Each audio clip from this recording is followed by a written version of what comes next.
हरे Krishna. Shrimad Bhagavatam canto 4 chapter 1 Manu की पुत्रियों की वंशावली। श्री मैत्रेय ने कहा, स्वयंभुव मनु की पत्नी शतरूपा से 3 कन्याएं उत्पन्न हुई, जिनका नाम था आकुति, देवहूति तथा प्रसूति थे। आकुति के 2 भाई थे, तो भी राजा स्वयंभुव मनु ने इसे प्रजापति रुचि को इस शर्त पर ब्याहा था कि उससे जो पुत्र उत्पन्न होगा वह मनु को पुत्र रूप में लौटा दिया जाएगा।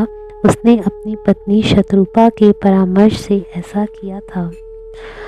अपने ब्रह्म ज्ञान में परम शक्तिशाली एवं जीवात्माओं के जनक के रूप में नियुक्त प्रजापति रुचि को उनकी पत्नी आकुति के गर्भ से एक पुत्र और एक पुत्री उत्पन्न हुए।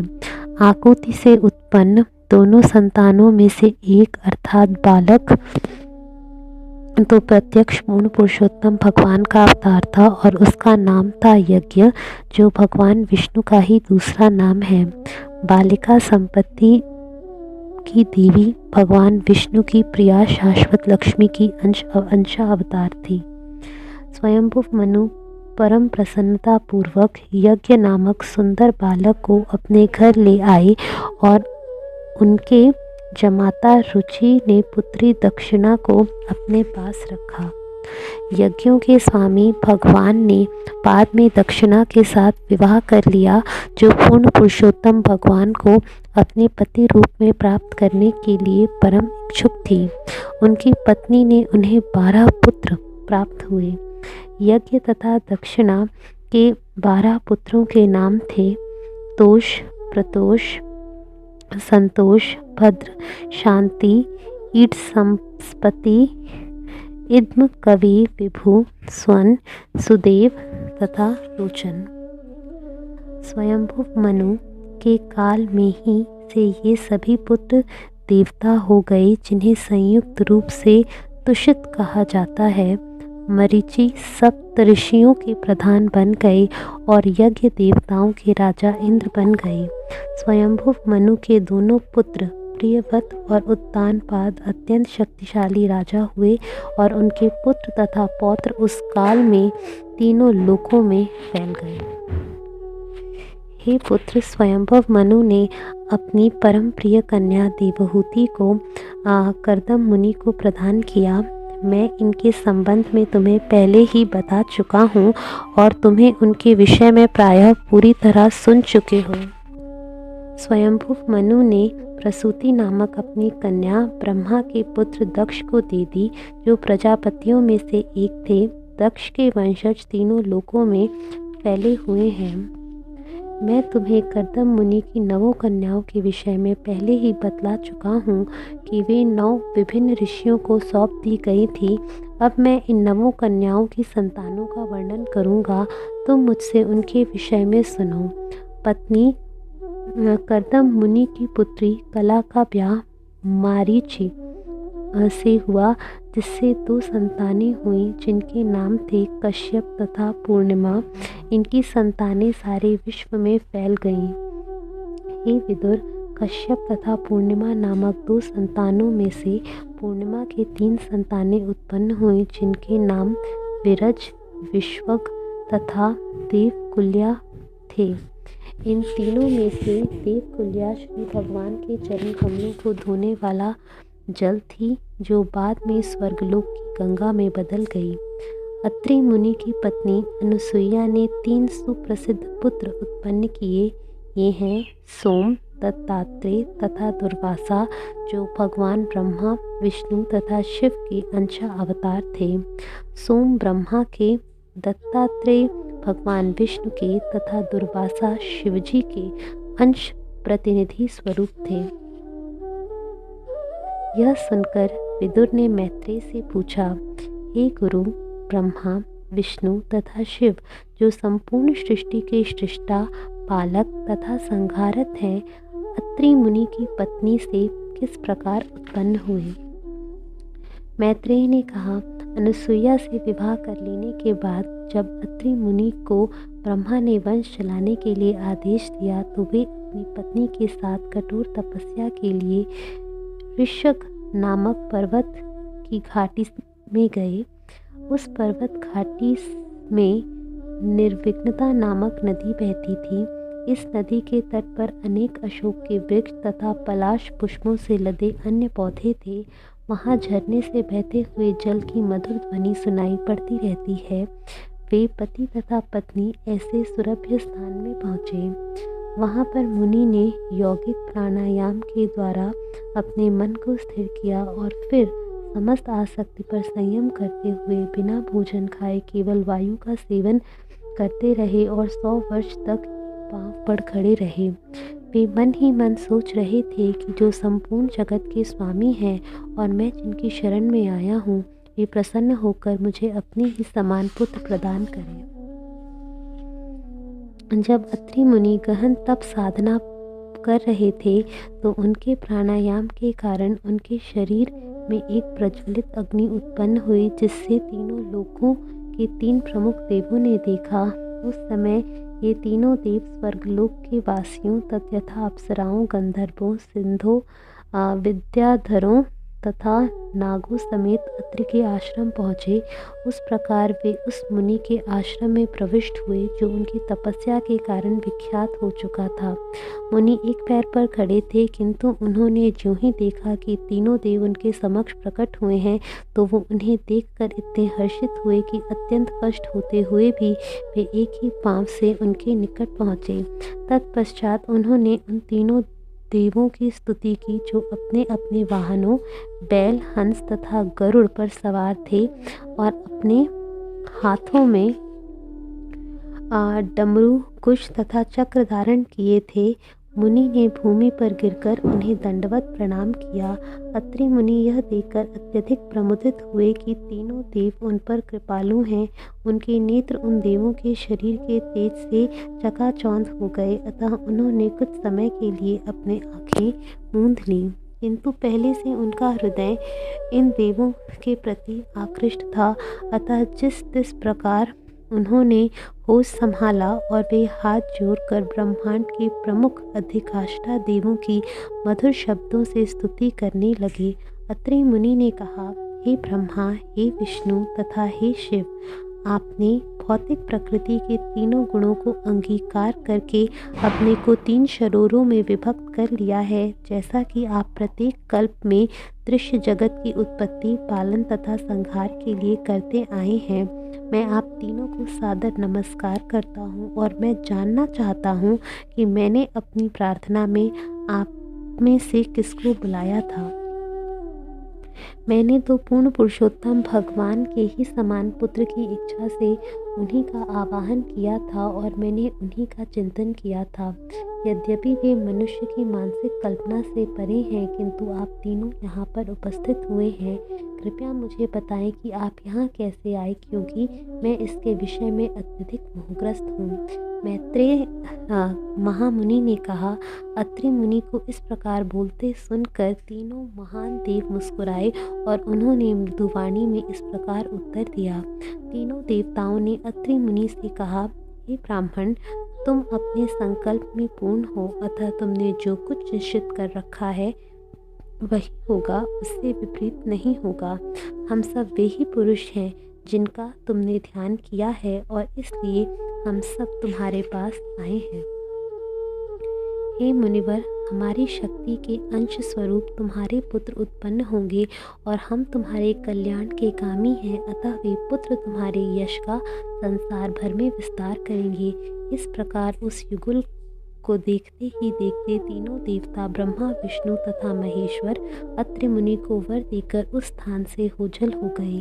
तत्पश्चात ब्रह्मा के अंशित विस्तार से सोमदेव उत्पन्न हुए, विष्णु से परम योगी दत्तात्रेय तथा शंकर से दुर्वासा उत्पन्न हुए। अब तुम मुझसे अंगिरा के अनेक पुत्रों के संबंध में सुनो।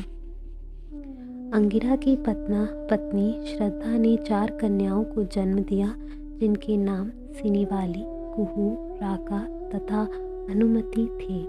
इन 4 पुत्रियों के अतिरिक्त उनके 2 पुत्र भी थे।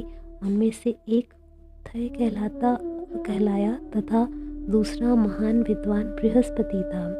पुलस्त से उनकी पत्नी हविर्भू से अगस्त्य नाम का एक पुत्र हुआ जो अपने अगले जन्म में दाग्नी बना। इसके अतिरिक्त पुलस्त के एक अन्य महान तथा साधु पुत्र हुआ जिसका नाम विश्रभा था। विश्रभा की 2 पत्नियां थीं। प्रथम पत्नी इडविडा थी जिससे समस्त यक्षों का स्वामी कुबेर उत्पन्न हुआ। दूसरी पत्नी का नाम केशनी था जिससे 3 पुत्र उत्पन्न हुए। ये थे रावण, कुंभकर्ण तथा विभीषण। पुलह ऋषि की पत्नी गति ने 3 पुत्रों को जन्म दिया जिनके नाम थे कर्मश्रेष्ठ, वरियान तथा सहिष्णु। ये सभी महान साधु थे। मेरु ऋषि के क्रतु की पत्नी क्रिया ने वालखिल्यादि नामक 60,000 ऋषियों को जन्म दिया। ये ऋषि ब्रह्म आध्यात्मिक ज्ञान में बढ़े चढ़े थे और उनका शरीर ऐसे ज्ञान से दीप्यमान था। वशिष्ठ मुनि की पत्नी ऊर्जा से, जिसे कभी कभी अरुंधति भी कहा जाता है, चित्रकेतु इत्यादि 7 विशुद्ध ऋषि उत्पन्न हुए। इन 7 ऋषियों के नाम इस प्रकार हैं: चित्रकेतु, सुरुचि, विरजा, मित्र, उल्बन, वसुभृद्यान तथा द्युमान। वशिष्ठ की दूसरी पत्नी से कुछ अन्य अत्यंत सुयोग्य पुत्र हुए। अर्थवा मुनि की पत्नी चिति से अश्विरा नामक पुत्र को जन्म दिया जो व्रतधारी होने के कारण कहलाया। अब तुम मुझको भृगु मुनि के वंश के विषय में सुनो। भृगु मुनि अत्यधिक भाग्यशाली थे। उन्हें अपनी पत्नी ख्याति से 2 पुत्र धाता तथा विधाता और 1 पुत्री श्री प्राप्त हुई। वह श्री भगवान के प्रति अत्यधिक परायण थी। मेरु ऋषि के 2 पुत्रियां थीं जिनका नाम आयति तथा नियति थे, जिन्हें उन्होंने धाता तथा विधाता को दान दे दिया। आयाति तथा नियति से मृकंड तथा प्राण नामक 2 पुत्र उत्पन्न हुए। मृकंड से मार्कंडेय मुनि और प्राण से वेदशिरा ऋषि उत्पन्न हुए। वेदशिरा का पुत्र उष्णा शुक्राचार्य था जो कवि भी कहलाता है। इस प्रकार कवि भी भृगुवंशी था।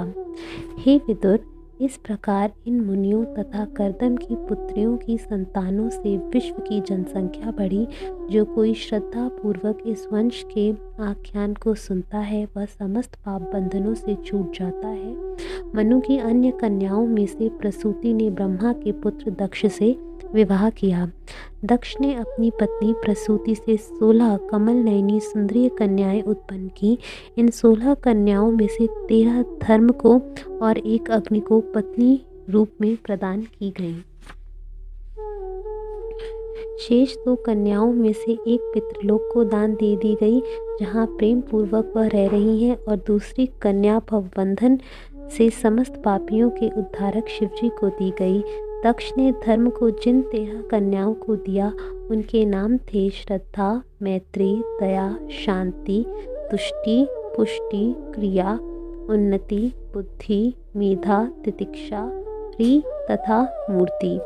इन 13 ने पुत्रों को जन्म दिया जो इस प्रकार हैं: श्रद्धा ने शुभ, मैत्री ने प्रसाद, दया ने अभय, शांति ने सुख, तुष्टि ने मुद, पुष्टि ने स्मय, क्रिया ने योग, उन्नति ने दर्प, बुद्धि ने अर्थ, मेधा ने स्मृति, तितिक्षा ने क्षेम तथा ह्री ने प्रक्षय को जन्म दिया। समस्त गुणों की खान मूर्ति ने नर नारायण को जन्म दिया जो पूर्ण पुरुषोत्तम भगवान है।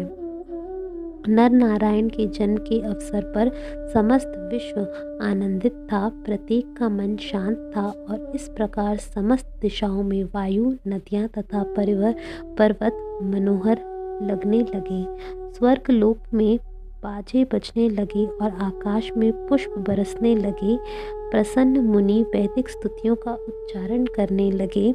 गंधर्व तथा किन्नर लोक में के वासी गाने लगे और स्वर्ग की अप्सराएं नाचने लगी। इस प्रकार नर नारायण के जन्म के समय सभी मंगल सूचक चिन्ह दिखाई पड़ने लगे। उसी समय ब्रह्मादि महान देवों ने भी सादर स्तुतियाँ अर्पित की।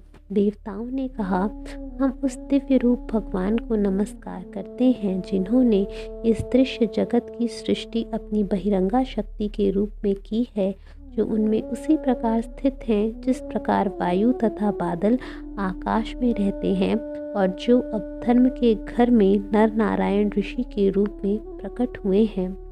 वे पूर्ण पुरुषोत्तम भगवान जो वास्तविक रूप से प्रामाणिक वैदिक साहित्य द्वारा जाने जाते हैं और जिन्होंने सृष्ट जगत की समस्त विपत्तियों को विनष्ट करने के लिए शांति तथा समृद्धि का सृजन किया है, हम देवताओं पर कृपापूर्ण दृष्टिपात करें। उनकी कृपापूर्ण चितवन लक्ष्मी के आसन निर्मल कमल की शोभा को मात करने वाले हैं। मैत्रेय ने कहा, हे विदुर, इस प्रकार देवताओं ने नर नारायण मुनि के रूप में प्रकट श्री भगवान की पूजा की। भगवान ने उन पर कृपा दृष्टि डाली और फिर गंधमादन पर्वत की ओर चले गए। नर नारायण ऋषि कृष्ण के अंश विस्तार हैं और अब जगत का भार उतारने के लिए यदु तथा कुरु वंशों में क्रमशः कृष्ण तथा अर्जुन के रूप में प्रकट हुए हैं। अग्निदेव की पत्नी स्वाहा ने से 3 संतानें उत्पन्न हुई जिनके नाम पावक, पवमान तथा शुचि हैं, जो यज्ञ की अग्नि में डाली हुई आहुतियों को खाने वाले हैं। इन तीनों पुत्रों से अन्य 45 संतानें उत्पन्न हुई और वे भी अग्निदेव हैं। अतः अग्निदेवों की कुल संख्या उनके पिताओं तथा पितामह को मिलाकर 49 है। ब्रह्मादि ब्राह्मणों द्वारा वैदिक यज्ञों में दी गई आहुतियों के भोक्ता यही 49 अग्निदेव हैं। अग्निशवात, बहर्षद, सौम्य तथा आज्यप ये पितर हैं। वे या तो साग्निक हैं अथवा निर्गाग्निक है। इन समस्त पितरों की पत्नी स्वधा, जो राजा दक्ष की पुत्री है। पितरों को प्रदत्त स्वधा ने यमुना तथा धारिणी नामक 2 पुत्रियों को जन्म दिया। वे दोनों ही ब्रह्मवादिनी थीं तथा दिव्य एवं वैदिक ज्ञान में पारंगत थीं। सती नामक 16वीं कन्या भगवान शिव की पत्नी थी, किंतु उनके कोई संतान उत्पन्न नहीं हुई। यद्यपि वे सदैव अपने पति की अत्यंत श्रद्धापूर्वक सेवा में संलग्न रहने वाली थी। इसका कारण यह है कि सती के पिता दक्ष शिवजी के दोष रहित होने पर भी उनकी भर्त्सना करते रहते थे। फलतः परिपक्व आयु के पूर्व ही सती ने अपने शरीर को योग शक्ति में त्याग दिया था। हरे कृष्णा।